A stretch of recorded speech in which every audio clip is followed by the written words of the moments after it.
ये है दैनिक प्रातःकाल का डिजिटल एडिशन प्रातःकाल लाइव। पाणी दौरा केलं काय सांगा आता सगळा दौरा संपवून मी आता या ठिकाणी हा जो राष्ट्रीय महामार्गाच्या माध्यमातून रस्ता होतोय की ज्याच्यामुळे एक मोठी कनेक्टिव्हिटी पालघरपासून आमणेपर्यंत आपल्याला त्या ठिकाणी प्राप्त होणार आहे, तो बघण्याकरता आलेलो आहे।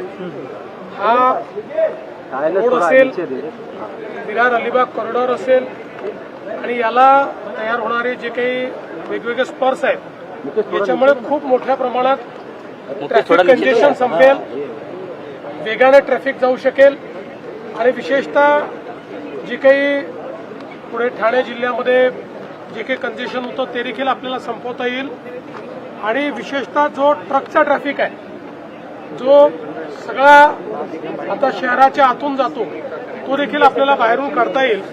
त्यामुळे आता त्याचा आढावा घेतलाय, काम चांगलं चाललेलं आहे, वेगानं चाललेलं आहे आणि लवकरच ते समाप्त होईल आणि त्यातनं मोठा दिलासा प्राप्त होईल। सुरू होईल काय मी आता सांगितलेलं आहे की एका ब्रिजचंच काम त्यांचं बाकी आहे, ते नोव्हेंबर पर्यंत ते ब्रिजचं काम संपलं। हिंदी सर